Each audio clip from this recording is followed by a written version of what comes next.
One of the things I want to talk about real quick is the benefits to taking time off from your training. It's very difficult for a lot of people to fathom because they have such strong neural associations. They're so conditioned to believing that working out promoted a result, not working out did not promote a result. Therefore, logic would suggest if I want more results, I got to continue working out, right?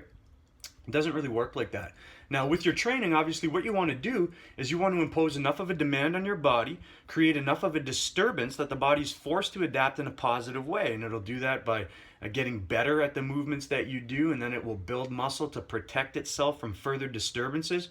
But the same training that promotes this adaptive response that we wish to attain also creates a certain level of systemic fatigue. And with fatigue, several performance markers are negatively affected, which will negatively affect your return on investment of time and effort later, or continually if you just keep working out and you don't take time off. So what happens is, as you become fatigued, testosterone will drop, cortisol and inflammation will go up, glycogen and neurotransmitters become depleted, and you're left with a body that functions or performs at 80 to 90% of its true capacity or its true potential. Now, you can still get results with a body that functions at 80 to 90% of its true potential, and you might even think like, you know what, I'm not fatigued because I'm still getting some results. I'm getting a little bit of growth or a little bit stronger. And then over time, if you don't take time off, fatigue becomes accumulative, and what happens is strength will start to go down, and then your muscles will start to look like shit. You'll look flat and small and deflated, and you'll think, you know what? I should probably work out harder, not realizing that it was the intensity and frequency and high volume of work that you're already doing that contributed to that. So by increasing it is actually one of the stupidest fucking things you could do. Whereas if you took some time off, all those performance markers reverse themselves. Testosterone goes up, cortisol and inflammation go down, glycogen and neurotransmitter levels go back up, or intramuscular glycogen. So you have a body that is primed to perform. Your strength will go up, your performance will go up, you're able to load your muscles for greater times under optimal tension, and that will promote a better growth response. So for those who are having a hard time following, I created a little whiteboard illustration here. So I'll take you through everything I just said again, in case you had a difficult time understanding. So there's the board.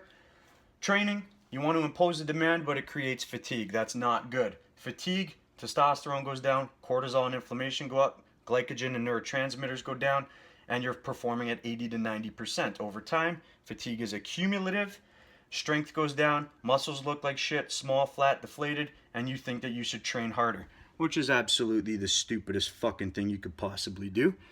Now, with time off, rest, aka time off, the performance markers reverse themselves. Testosterone goes up, cortisol goes down, inflammation goes down, glycogen goes up, neurotransmitters levels go back up, strength goes up, you're left with a body that is ready to perform. Now, as it relates to time off, what you see here is it says eating and sleeping, and also avoid stimulants. You want to avoid stimulants that will impact cortisol in a negative way, because that will slow down recovery time. The purpose of time off is to recover. And a lot of people, they don't treat it as such. So the ones that do understand the importance of time off, they'll take time off and they start eating like shit and they don't sleep anymore. They decide that, you know what, I eat right when I train to maximize my return on investment of time and effort. And if I'm not going to train, which is the catalyst that produces the result that I want, I don't need to eat right.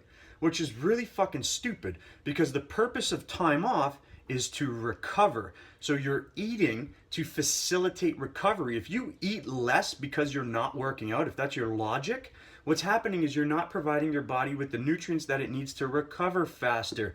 So it's not about, I'm going to eat less since I'm not going to burn it off and I'm not training. It's, I'm going to eat more to facilitate recovery so that I can perform at my best when I get back to the gym. The other thing I wrote there was sleeping. A lot of people, when they're taking time off from the gym, they're like, oh, you know what? I don't need to be rested to work out tomorrow, so I can stay up all night doing whatever the fuck I want on Facebook, or playing video games, or watching whatever TV shows are, popular these days. I don't care to watch TV, so I don't even know what the fuck people are watching anymore. But I know there's a lot of popular shows out there that people like to watch. And that will negatively affect your ability to recover. The purpose of your time off is to recover, to facilitate recovery, so all these performance markers can go back up and your body is primed to perform.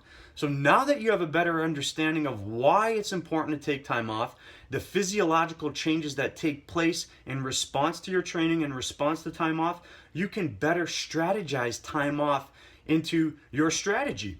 And what you'll do, instead of just, if you don't take time off, your body will find a way to get the rest that it needs. Your immune system, will be shot, and you might get sick, and you'll be forced to take time off. And if you're so hard-headed that you still go to the gym when you're sick, you're a fucking asshole. You're risking other people's health, and it's actually the stupidest thing you could do. Your body's trying to tell you need rest, and you just don't understand it because you associate results so heavily with training. But if you understand the importance of time off, you can plan for it so that you can maximize your return on investment of time and effort later, or even now, because obviously if glycogen storage goes back up, your muscles will be bigger and stronger, and the water will be inside them. You'll have a better looking physique, unless you like the puffy, Michelin man type of look. So the way you strategize time off is that if you have a week off, for the last week before you take time off, increase your training volume by 50%. Increase the demand so that during your time off, your body spends it recovering and repairing and rebuilding, not regressing or detraining. If you have 2 weeks coming up that you're taking time off for the holidays or something like that, depending on where you live, then for 2 weeks you increase the demand by 50%. You just do 50% more work in your workouts or over the course of your week so that your body needs the time off and will benefit best from the time off. And that's how you do it. It's really, really very simple. When you understand how the body works, you understand why some things happen, why some things don't happen, and what you can do about it. So that's the benefits to taking time off. You definitely want to include that into your strategy so that you don't overwork your body's capacity to recover. All your performance markers will go to shit. You'll look like shit. You'll feel like shit. You'll perform like shit. And you want to avoid that as best as possible. If you like this information, feel free to share it. Do for others as I've done for you. Click the fucking button at the bottom, subscribe to the channel, and I will keep bringing it.